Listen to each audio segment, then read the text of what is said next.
In the underworld there are two ways to disappear. A cold betrayal, or falling for the person who was supposed to be invisible. Tonight the most feared man in Seoul is on his knees. Kang Dae-hyun, the Ice King of the Korean syndicate, is at the mercy of a woman who, only 3 months ago, was just his Uber driver. Maya Joy didn't know his name. She didn't know his body count. She was just a woman with $80 in her bank account and a passenger who wouldn't stop complaining about the route. She thought she was just driving a funeral suit to a meeting. She didn't realize she was driving straight into a war. This is the story of a cold-blooded empire, an $80,000 medical bill, and the one woman who wasn't afraid to talk back. This is how a zero-star ride brought the Mafia to its knees. The rain in Seoul doesn't just fall, it sits on you. It's heavy, smelling of wet asphalt and diesel, the kind of weather that makes people mean. Maya Joy leaned her head against the steering wheel of her 2018 Camry, watching the digital clock on her dash flicker. 1:14 a.m. She'd been driving for 12 hours. Her back was a singular knot of agony, and her bank app was showing a balance of $42. That wouldn't even cover the interest on her mom's latest hospital invoice, let alone the rent she was 3 days late on. One more ride, she told herself. Just one more and then I'm done. The phone buzzed. A VIP pickup. No name, just a set of coordinates in the Gangnam district. The kind of area where the buildings are made of glass and the people are made of ice. When she pulled up to the curb, he was already there. He didn't run for the car to avoid the rain. He just walked, slow and deliberate, as if the sky wouldn't dare get him wet. He was wearing a charcoal suit that probably cost more than Maya's entire life. His hair was slicked back and his face, it wasn't just handsome, it was a warning. He slid into the back seat and the air in the car instantly felt thinner. "The Grand Intercontinental," he said. His voice was low, smooth, and lacked any trace of a please. Maya pulled away from the curb. Long night for a funeral, huh? Silence. The kind of silence that usually makes a driver shut up and look at the road.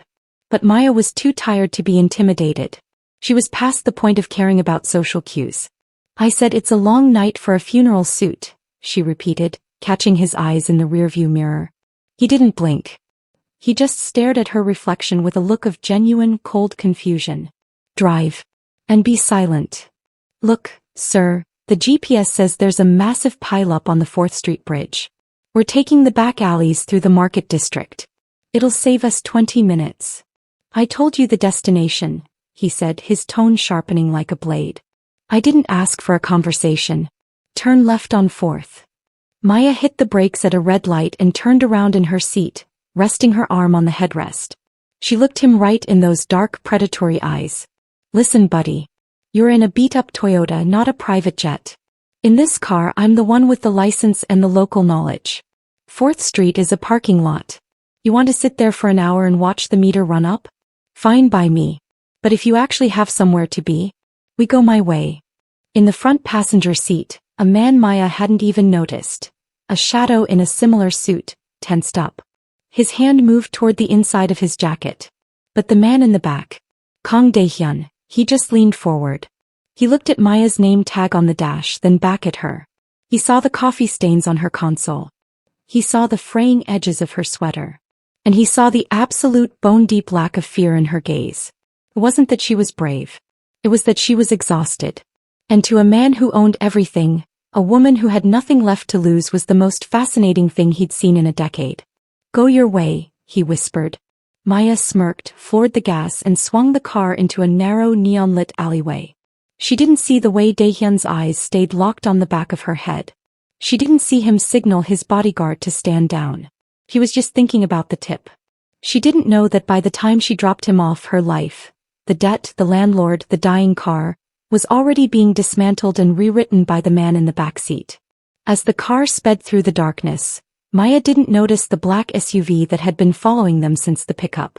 She didn't see the way it suddenly swerved, cut off by another nondescript car that seemed to appear out of nowhere to protect her route. The game had started. Maya was just the only one who didn't know the rules yet. Maya woke up at noon to the sound of her landlord hammering on the door.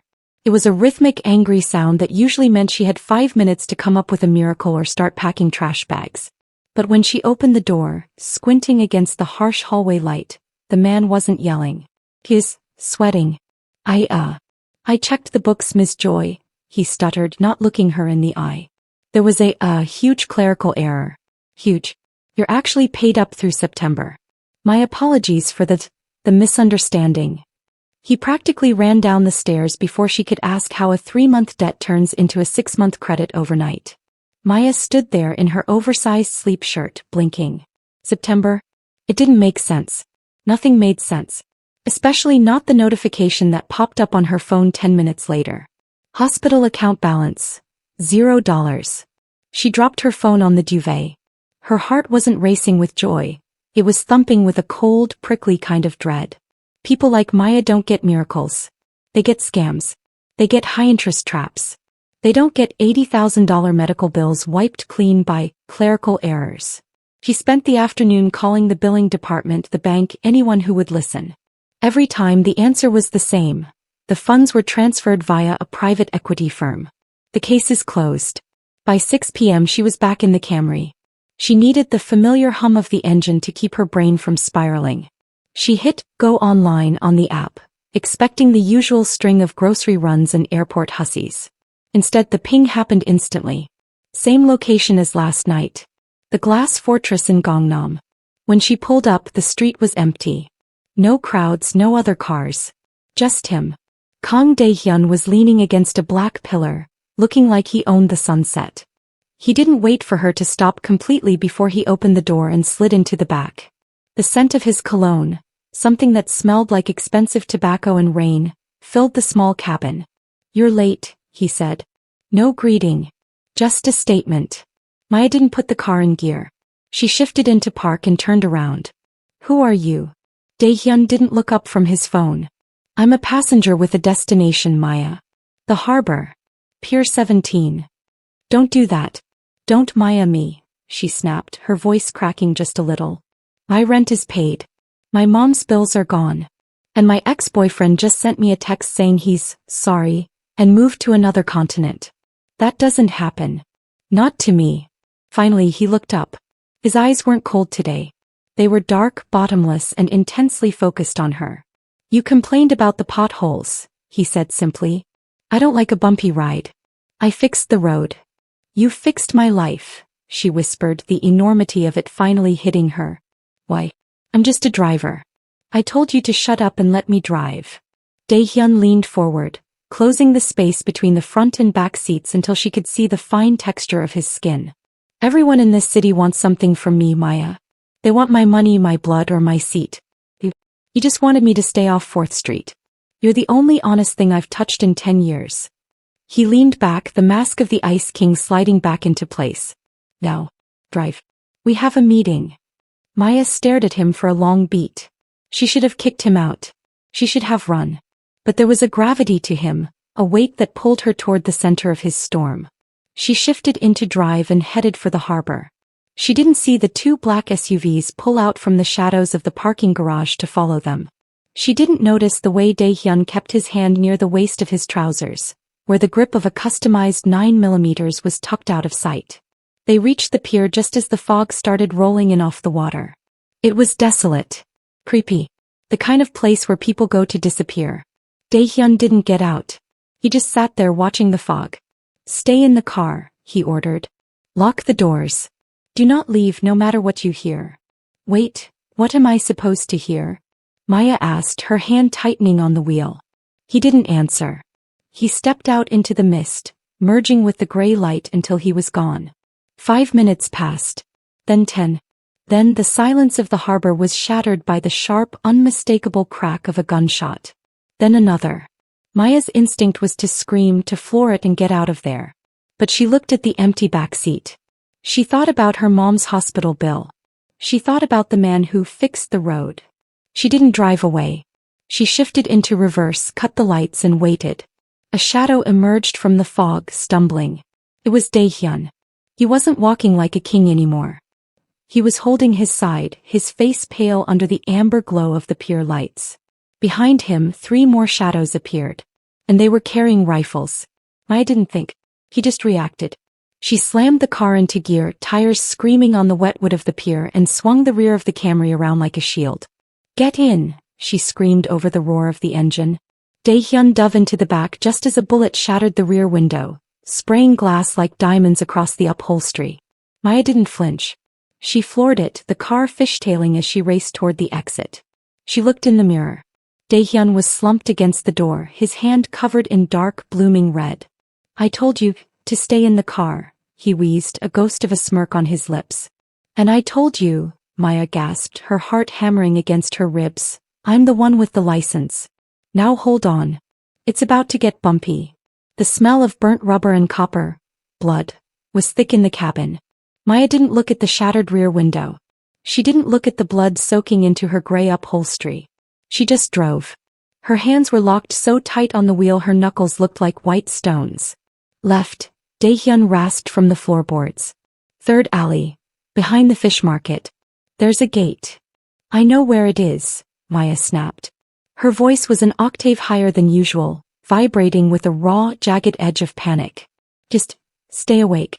Don't you dare die in my backseat, Kong. I just got this car detailed." It was a lie. The car was a mess. But she needed to say something, anything, to keep the reality of the situation from crushing her. She swung the Camry hard into a narrow gap between two industrial warehouses, the side mirror clipping a dumpster with a sickening metallic crack. She didn't stop. Behind them, the headlights of the pursuit cars swept across the brick walls, searching. They were close. Too close. "The gate," Daehyun coughed. A dark spray of red hit the back of her headrest. "Code 0-9-1-2. Maya punched the numbers into the keypad of a massive corrugated steel door without slowing down. It groaned open just wide enough for the Toyota to squeeze through, scraping the paint off both doors. She slammed it shut behind them using the remote on the dash, plunging them into a cavernous, dimly lit garage that smelled of motor oil and expensive wax. She killed the engine. The silence that followed was terrifying. It felt heavy, like a physical weight pressing down on her chest. "We're here," she whispered, her breath hitching. "Daehyun." No answer. She scrambled into the back, her knees hitting the floor mats. He was slumped against the door, his face the color of wet parchment. His expensive suit jacket was ruined, sodden with a deep, encroaching blackness. Hey. She slapped his cheek. Lightly at first, then harder. "Wake up. You paid my mom's bills, remember? You don't get to quit now." His eyes flickered. A hazy, pained focus returned to them. He looked at her, really looked at her, and for a second the Ice King was gone. It was just a man. A scared, bleeding man who had built a fortress around himself only to realize he was trapped inside it. The briefcase, he managed, gesturing weakly toward the footwell. "Take it. Go to the elevators. Floor 44.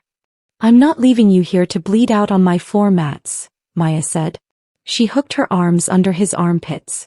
She wasn't a big woman, but adrenaline is a hell of a drug. She hauled him out of the car, his weight nearly folding her in half. They staggered toward the elevator. Every step was a battle. His blood was warm and sticky on her hands, a terrifying reminder of how fast time was running out. The elevator doors slid open into a penthouse that looked like something out of a futuristic movie. All glass, chrome, and cold, hard lines. But Maya didn't care about the decor. She dragged him to a sprawling leather sofa and dumped him onto it. "Where's the med kit? And don't tell me you don't have one. Men like you always have one." He pointed to a hidden panel in the wall. Maya tore it open, grabbing a tactical trauma bag. She'd spent 3 years helping her mom through surgeries. She knew what a wound looked like. This wasn't a graze. It was a through-and-through high on the ribcage. She ripped his shirt open, the pearls of the buttons scattering across the marble floor like hail. "This is going to hurt," she said, her voice finally steadying into that weird, calm place people go when the world is ending. Daehyun grabbed her wrist. His grip was weak, but his eyes were burning. Why did you come back for me? You had the money. You had the escape." Maya paused, a blood-stained gauze pad in her hand. She looked at him. Really looked at the man who had bought her life without asking for her permission. "Because," she said, her voice dropping to a low, dangerous hum, "I don't like being in debt. And right now, you and me, we're nowhere near even." She pressed the gauze into the wound. He let out a strangled, guttural sound and passed out. Maya sat there in the dark, surrounded by millions of dollars of glass and steel, her hands covered in the blood of the most dangerous man in the city. She looked at the briefcase on the floor. She reached out and flipped the latches. It wasn't money. It wasn't drugs. It was a stack of old yellowed photographs and a handwritten ledger. Names, dates, locations of every shadow operation in the country. The Ice King wasn't just a mafia boss. He was a record keeper. And he just handed the keys to the entire kingdom to a woman who drove an Uber for rent money. The phone in the briefcase began to vibrate. No caller ID. Maya picked it up. She didn't say hello. "He's alive," she said, her voice as cold as the marble she was sitting on. "But if you want him to stay that way, you're going to start listening to me."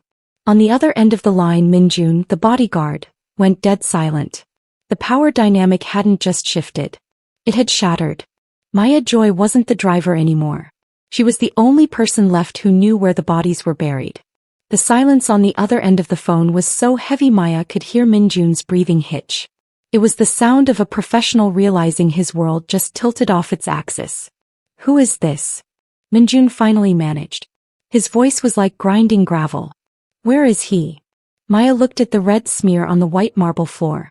Then she looked at the unconscious king on the sofa, his chest rising and falling in shallow, ragged hitches. "You know who I am. I'm the woman who just did your job for you," Maya said. She felt a weird, cold clarity settling in her gut. The panic was still there, buzzing in her fingertips, but it was being crowded out by something sharper. "He's in the penthouse. Floor 44. He's shot and I've got the bleeding stopped for now, but he needs a real doctor. Not a hospital. One of yours." "I'm 10 minutes out," Minjun barked. "If he dies before I get there." "If he dies, you're out of a job and I'm out of a benefactor," Maya cut him off. "So save the threats for the guys at the docks. Just get here." She hung up and dropped the phone back into the briefcase. Her hands were shaking now, a delayed reaction that made her teeth chatter. She walked over to a sink that probably cost more than her car and started scrubbing. The water ran pink then clear. She caught her reflection in the mirror. Her hair was a mess, her eyes were bloodshot, and there was a streak of Daehyun's blood across her cheekbone. He looked different. Harder. Like the joy in her name had been bleached out.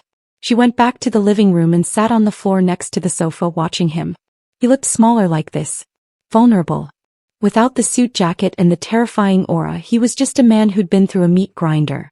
"Why me, Kong?" she whispered to the empty room. "Out of everyone in this city, why did you have to pick my car?" He didn't answer, but his hand moved, fingers twitching as if searching for something in his sleep. Maya reached out instinctively, stupidly, and let him catch her hand. His grip was surprisingly strong for a man half dead. The elevator chimed. Maya stood up, pulling her hand away, just as Minjun and a man carrying a heavy black medical bag burst into the room. They didn't even look at her. They swarmed Daehyun like a pit crew. "He's stable," the doctor muttered, already cutting away the rest of Daehyun's shirt. "Good pressure." "Who did the stitching?" Minjun looked at Maya. It wasn't a friendly look. It was the look a wolf gives a stray cat that wandered into the den. "She did," Minjun said. "Messy," the doctor grunted, "but it saved him. He'll live."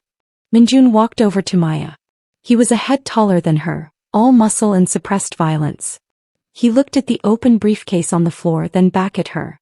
"You saw the ledger," he said. It wasn't a question. "Hard not to," Maya replied, crossing her arms over her chest. "Kind of stands out. That book is the only reason Chairman Park hasn't burned this city to the ground yet," Minjun said, his voice dropping to a whisper. "And now you've touched it. You know what that means, right?" Maya felt the air leave the room. He knew. In the stories, this is where the witness gets cleaned up. "I know," she said, her voice steadier than she felt. "But I also know that if you touch me, Daehyun wakes up and realizes the only person he trusts is gone. And judging by the way he looks at you, Minjun, I don't think you want to be on his bad side." Minjun stared at her for a long beat. The tension was so thick it felt like it might snap. Then slowly he reached out and closed the briefcase, snapping the latches shut. "The chairman's men saw your car," Minjun said. "They have your plate. Your apartment isn't safe. Your mother's facility isn't safe. You don't have a life anymore, Maya. You only have this." He gestured to the sprawling, cold penthouse. "You're staying here," Minjun continued. Until he wakes up and decides what to do with you. Maya looked out the floor-to-ceiling windows at the city below. The neon lights looked like a circuit board, beautiful and indifferent. He was a prisoner. A high-end, well-fed prisoner in a cage made of glass. She walked over to the window and pressed her forehead against the cool pane. Fine, she said. But someone needs to bring me my phone charger. And a change of clothes. I'm not dying in this sweater. She didn't see the elevator doors close as Minjun left. She didn't see Daehyun's eyes flutter open for a split second, tracking her silhouette against the skyline. She only heard the sound of the wind whistling against the glass, and the distant haunting chime of a phone she didn't recognize ringing from inside the wall. The war wasn't over. It was just moving indoors. The first thing Maya noticed about being a prisoner in a $50 million penthouse was the silence. It wasn't peaceful. It was heavy like the air right before a transformer blows. She spent the first 6 hours pacing the length of the Italian marble, her sneakers squeaking, a cheap rhythmic sound that felt like an insult to the room. Minjun had left a change of clothes on a chair. No branding, just heavy black silk and cotton that felt like wearing a cloud. She changed in the bathroom, staring at the rainfall showerhead like it was an alien artifact. By 3 a.m. the king started moving. Maya was sitting in a high-backed velvet chair, nursing a glass of water she'd been too nervous to drink when she heard the groan. It was low, guttural. She was at the side of the sofa before she even decided to move. Daehyun's eyes were open. They were bloodshot, rimmed with the kind of feverish exhaustion that comes from losing a quart of your own soul on a pier. He tried to sit up, his muscles roping under his skin, but his face went gray. Don't, Maya said. It wasn't a suggestion. She put a hand on his shoulder, the uninjured one, and pushed. He didn't have the strength to fight her. The doctor said if you tear those stitches, he's not coming back to fix them a third time. Daehyun sank back into the leather, his breathing shallow. He looked at her hand on his shoulder, then up at her face. You're still here, he rasped. It sounded like he'd swallowed glass. Where am I supposed to go, Kong? Your shadow man told me my apartment is burned and my plates are flagged. I'm stuck in your literal glass cage. She pulled her hand back, tucking it into her pockets. You really messed up my week. He let out a short, painful puff of air. A laugh, maybe. I told you. I'd fix the road. Fixing the road usually involves asphalt, not gunfights at Pier 17, Maya snapped. She sat on the edge of the coffee table, leaning forward. Why did they shoot at you? And don't give me that business talk. I saw the book. I saw the names. Daehyun's gaze sharpened. The haze of the drugs was losing the war to his natural paranoia. The ledger. Where is it? Minjun took it. Relax. Maya rubbed her eyes. But I saw enough. You're not just some boss. You're a liability. That book is a death warrant for half the board members in this city. He closed his eyes, his head falling back against the cushion. My father. He built this empire on bodies. He kept records so he could own the people he didn't kill. When he died, I inherited the debt. I've been trying to liquidate. By getting shot? By ensuring that when I leave, nobody is left standing to follow me. He looked at her again, his voice dropping to a whisper. But I didn't account for you. You were supposed to be a ghost, Maya. A girl in a blue sedan I'd never see again. Maya felt a weird flutter in her chest. Not romance, but something more dangerous. Recognition. Well, the sedan is currently in your garage with a shattered window and enough blood to trigger a forensic team. So the ghost plan is out. A phone started buzzing. Not the one in the briefcase. A burner tucked into the side of the sofa. Daehyun tried to reach for it, but his arm gave out. Maya grabbed it. The screen just said, unknown. Give it to me, he ordered. You can barely hold a glass of water, Maya said. She looked at the phone, then at him. If I answer this, does it start a war? The war started when you turned off 4th Street, he said. Maya swiped the green icon and put it to her ear. She didn't say anything. Daehyun, a voice boomed. It was older, cultured, and dripping with a kind of casual cruelty that made the hair on Maya's neck stand up. I heard you had a rough night at the docks. Such a shame. I hope your driver was worth the trouble. Maya's grip on the phone tightened. She looked at Daehyun. He was watching her, his jaw tight, his eyes screaming at her to give him the phone. But Maya Joy was done being driven. He's busy, Maya said into the receiver, her voice steady, mimicking the coldness she'd heard in this room all night. And if you want to talk to him, you're going to have to go through the help. There was a long, stunned silence on the other end.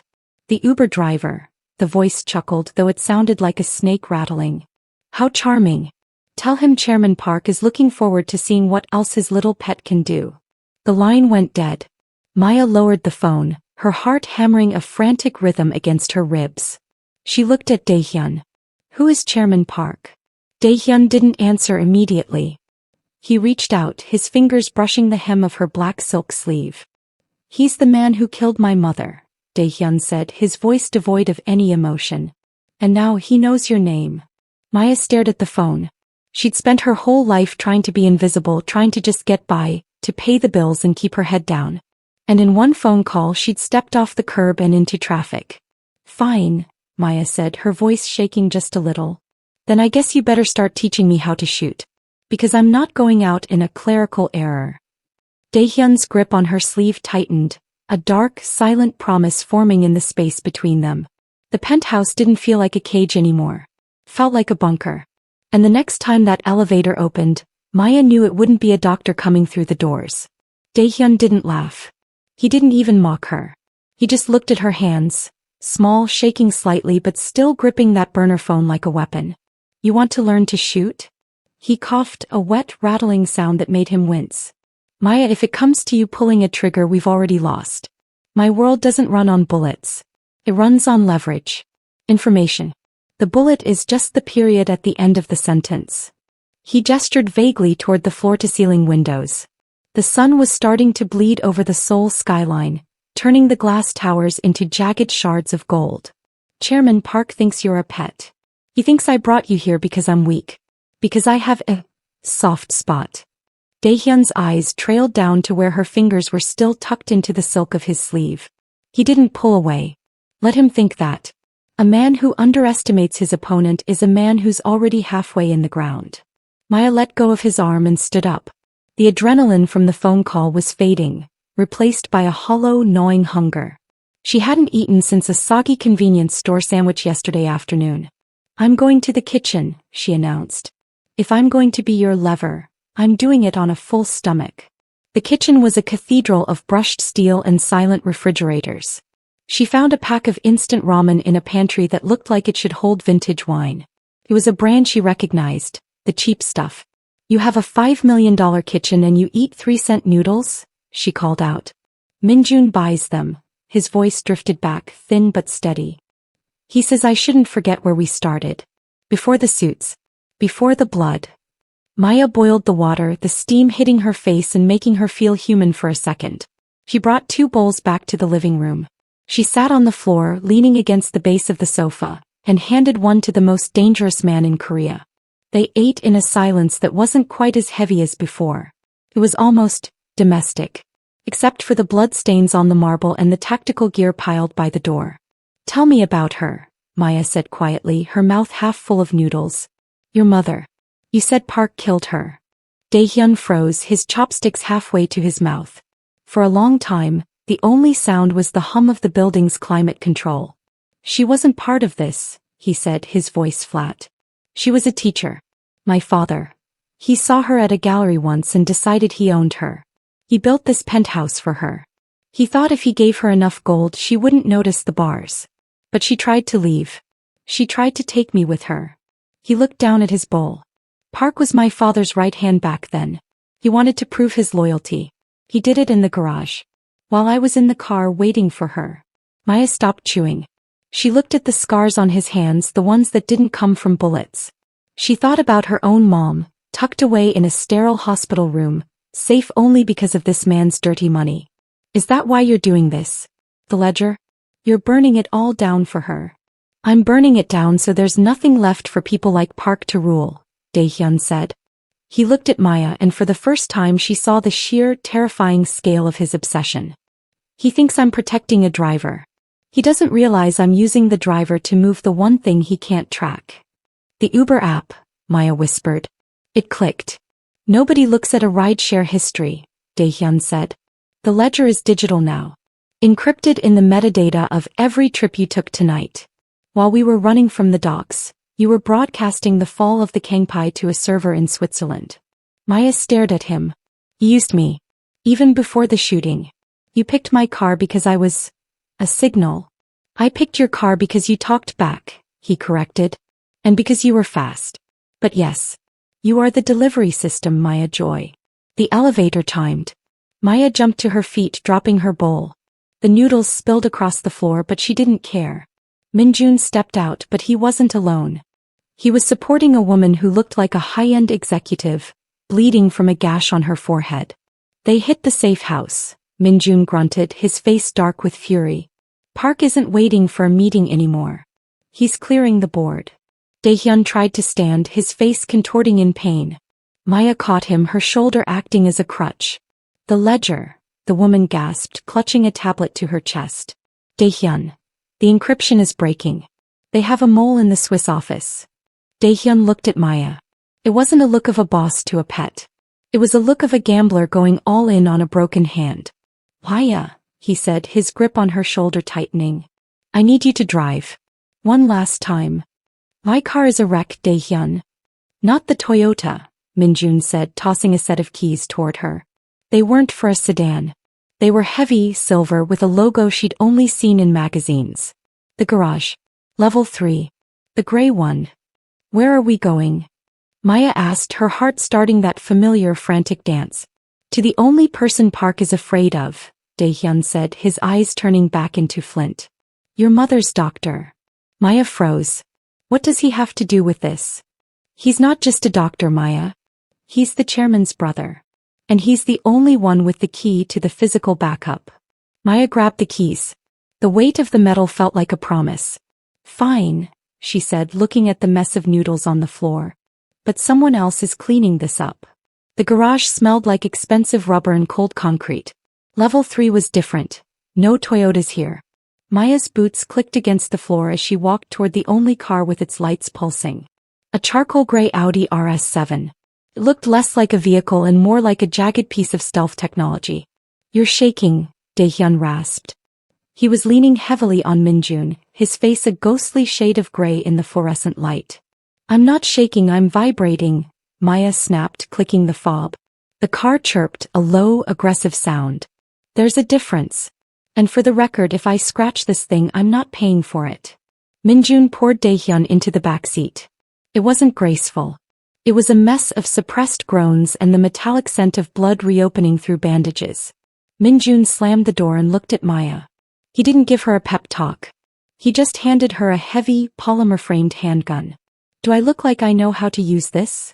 Maya stared at the weapon like it was a poisonous snake. Safety's off. Point. Pull. Minjun said, his face a mask of granite. Don't think. If you think you're dead. I'll be in the SUV behind you. If we get separated, you go to the hospital. You don't stop for lights. You don't stop for cops. You just drive. Maya slid into the driver's seat. It felt like a cockpit. The leather was cold. She pressed the start button and the engine didn't just turn over. It barked, a guttural roar that vibrated in her teeth. Maya, Daehyun's voice came from the darkness of the back, thin and strained.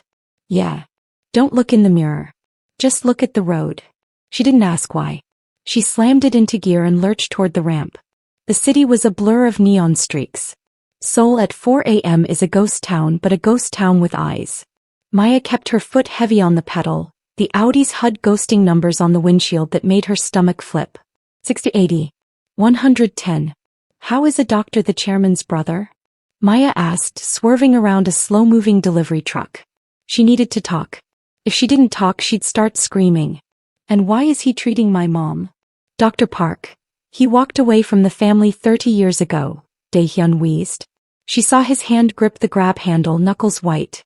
The chairman hates him for it. But he can't touch him. Not without sparking a civil war in the syndicate.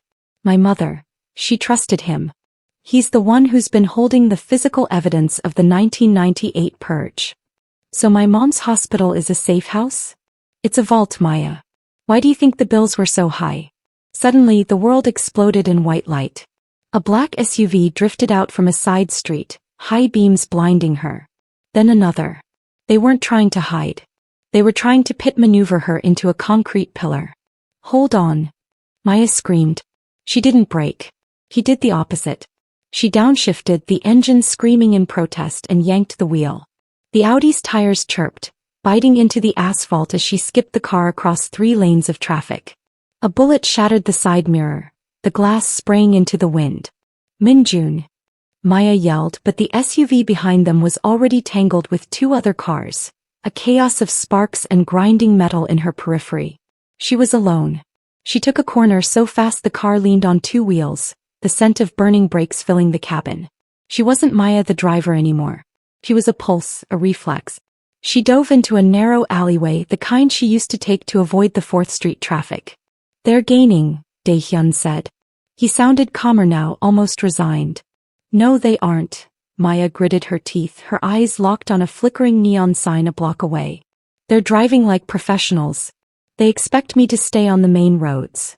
She cut the lights. Total darkness, save for the glow of the dash. She navigated the maze of the garment district by memory, the walls of the shops inches from her fenders. She could hear the roar of the rival engines on the parallel street, searching, hunting. She popped out 3 blocks from the hospital. "We're almost there," she breathed, her heart hammering a rhythm she could feel in her eyeballs. Look," Dae-hyun whispered. She looked. The hospital entrance wasn't clear. There were 4 black sedans idling at the ambulance bay. Men in long coats stood under the flickering halogen lights. And in the center of them, sitting on a folding chair like he was watching a play, was a man with white hair and a cane. Chairman Park. He wasn't waiting for a secret meeting. He was waiting for her. "He's got my mom," Maya said, her voice dropping to a flat, dead whisper. The shaking stopped. The vibrations stopped. Everything went very, very cold. She looked at the gun Minjun had given her, sitting in the cup holder. Then she looked at Dae-hyun in the back. "You said this car is armored, right?" Dae-hyun nodded slowly, his eyes reflecting the distant hospital lights. "B7 grade." "Why?" Maya didn't answer. She reached over, grabbed her seatbelt and clicked it into place. "Because I'm about to give him a 0-star review." She shifted the Audi into sport mode, the exhaust popping like gunfire, and aimed the hood straight at the chairman's chair. The Audi didn't just speed up. It lurched, the kind of raw, mechanical violence that pins your lungs against your spine. Maya didn't look at the men drawing weapons. She didn't look at the muzzle flashes that started sparking like fireflies against the windshield. Thud. Spiderweb. The bullets hit the B7 glass and died there, leaving white, blossomed bruises on the windshield. "Maya, stop." Dae-hyun yelled from the back, his voice cracking. "He'll kill her. He's going to kill her anyway." Maya screamed back, her foot flat to the floor. "He's sitting in a chair in the middle of a driveway, Dae-hyun. He thinks he's a god. I'm going to show him he's just a pedestrian." Chairman Park didn't move. Not at first. He sat there with that silver-topped cane, watching the gray beast scream toward him. It was a game of chicken played with 3 tons of German engineering. At the very last second, the heartbeat before the bumper turned him into a memory. 2 of his men tackled his chair, rolling him out of the way as Maya slammed the brakes. The Audi slid sideways, tires shrieking, smoke pouring from the arches. She stopped 10 feet from the automatic hospital doors. "Out. Now," Maya gasped. She grabbed the gun from the cup holder. It felt heavy. She kicked her door open and used it as a shield. The air outside was cold and smelled of burnt rubber and gunpowder. "Park," she yelled. Her voice wasn't pretty. It was a jagged, desperate thing. "I have the ledger. It's broadcasted. Every name, every bribe, every body you buried in '98. It's on a timer." The men with the rifles froze. They looked at the white-haired man crawling back to his feet, his expensive coat covered in road grit. Chairman Park stood up, leaning heavily on his cane, his face a mask of pure, concentrated ego. "You think a few files change anything, little girl?" Park spat. He gestured to the glass doors behind him. Through the lobby Maya could see a gurney. A small figure under a white blanket. Her heart stopped. "I own the police. I own the courts. And right now, I own your mother's oxygen supply." Dae-hyun stumbled out of the back of the car, using the roof to stay upright. He looked like a corpse in a suit, but his eyes, they were predatory. "You don't own your brother, Park," Dae-hyun rasped. A shadow moved inside the lobby. A man in a white lab coat stepped out. Dr. Park. He wasn't holding a weapon. He was holding a small silver USB drive. It's over, brother, the doctor said, his voice quiet, echoing in the empty ambulance bay. I've spent 30 years watching you turn our name into a curse. I'm done. The physical backup is already in the hands of the prosecutor's office. I sent it 10 minutes ago. The chairman's face went from pale to a sickly mottled purple. He looked at his men. Kill them. All of them. Now. But nobody moved. The gunmen looked at each other. Then they looked at the Audi. Then they looked at the horizon, where the first blue sirens were finally starting to flicker against the city skyline. Minjun's SUV roared into the lot a second later, followed by 3 more black cars, Daehyun's loyalists. The power didn't just shift. It evaporated. They aren't going to die for a man who's already a ghost, Daehyun said, stepping toward Park. He took the gun from Maya's shaking hand. He didn't point it. He just held it. You're done. The money is frozen. The safe houses are being raided. You have nothing left but that cane. Maya didn't wait for the rest of the dialogue. She ran. She sprinted past the chairman, past the confused gunman, and crashed through the hospital doors. She ran until her lungs burned, sliding across the linoleum until she reached the gurney. Mom. The figure under the blanket moved. Her mom's eyes fluttered open, tired, confused, but alive. Maya? Baby, why are you wearing black? You hate black. Maya collapsed into the chair next to the bed, her forehead resting on the cold metal rail. She sobbed. Not a movie sob. A messy, snotty, heaving release of 3 months of terror. She felt a hand on her shoulder. Heavy. Warm. She looked up. Daehyun was standing there, his shirt soaked in red, his face pale, but he was looking at her mom with a weird, haunted kind of envy. She's safe, he whispered. Is it over? Maya asked, wiping her face with her sleeve. Daehyun looked out toward the lobby, where the police were finally swarming in, zip-tying Chairman Park and his remaining men. The war is over, he said. He looked back at Maya, his thumb brushing a stray tear off her cheek. But we still have a lot of potholes to fix. Maya looked at the sirens, then at her mom, then at the man who had ruined and saved her life in the same week. Don't start with the road metaphors again, Kong, she breathed, a small, exhausted laugh breaking through the tears. Just give me the keys. I'm driving us home. The elevator at the end of the hall dinged. Minjun stepped out holding a bag of those cheap 3-cent noodles. He didn't say a word. He just nodded. Everything was broken. Everything was a mess. But as Maya watched the sun finally crest over the city, she realized for the first time. The meter had stopped running. They were finally off the clock. The aftermath didn't look like a movie. There were no slow-motion handshakes or triumphant music. It just smelled like antiseptic and rain-soaked wool. The lobby of the hospital was a swarm of flashing blue and red, casting long, jittery shadows against the vending machines. Maya sat on a plastic waiting room chair, her hands finally starting to go numb. The adrenaline was leaving her in cold, sickening waves. Across from her, Minjun was talking to a detective, his face back to that unreadable stone mask. He looked like he'd just finished a shift at a bank, not a gunfight. She needs to sleep, a voice rasped. Maya looked up. Daehyun was leaning against the doorframe of the triage room. He'd been patched up, again, but he looked like he was held together by sheer willpower and expensive thread. His jacket was gone, his white shirt rolled at the sleeves, revealing a jagged map of scars that he usually kept hidden. I'm fine, Maya said. Her voice sounded like it belonged to someone else. Small. Distant. Is Park actually gone? Daehyun walked over, his gait heavy and uneven. He didn't sit in the chair next to her. He sank onto the floor, resting his back against the wall at her feet. It was a total collapse of the Ice King persona.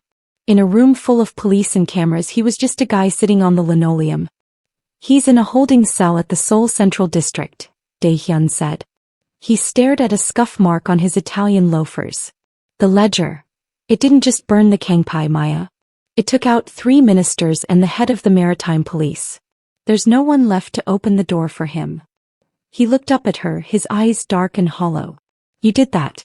A woman in a 2018 Camry ended a 30-year shadow war. Maya let out a breath that was half laugh, half sob. I just wanted to get to the hospital, Kong. I told you. I'm a driver. I get people from point A to point B. You got us to point C, he whispered. A place I didn't think existed. He reached out, his fingers hovering over the back of her hand before finally settling there. His skin was hot, feverish, but his grip was steady. Minjun is taking your mother to a private recovery wing. Somewhere the press can't find her. Somewhere safe. For real this time. And what about you? Maya asked. She looked at the blood on his cuff. What happens to the man who burned his own kingdom? Daehyun didn't answer for a long time. He just watched a pair of paramedics wheel an empty gurney past them. The man who owned the kingdom died at the docks. What's left? Well, he's got a lot of depositions to give. And a lot of people who want him dead. I'm a man with no crown and a target on my back. Sounds like you need a really good getaway driver, Maya said. She wasn't flirting. It was a realization. She looked at her hands, dirty, bruised, the nails bitten down to the quick. She couldn't go back to the app. She couldn't go back to the 14-hour shifts and the clerical errors. The world had gotten too big too fast. Daehyun pulled a small, battered object from his pocket. It wasn't a diamond or a key. It was her own dangling Lucky Cat keychain from the Camry. It was scorched on one side, the plastic melted.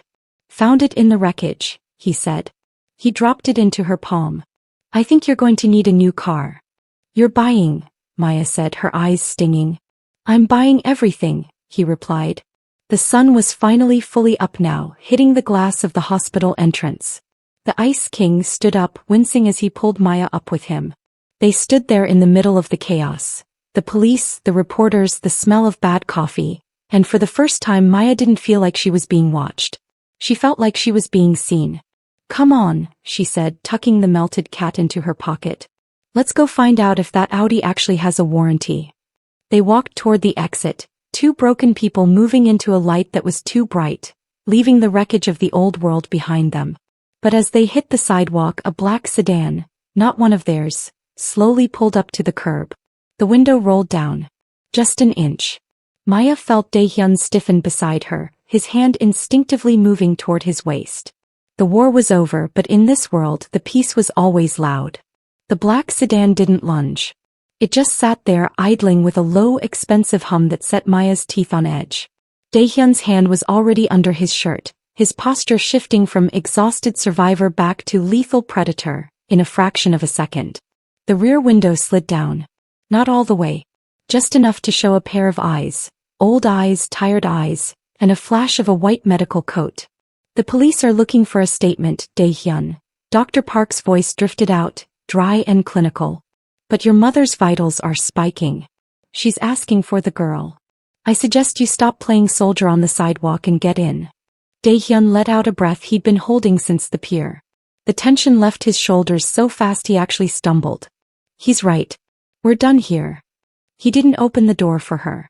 He just looked at Maya, his face pale under the morning sun, and waited. It wasn't a command. It was a question. Are you coming?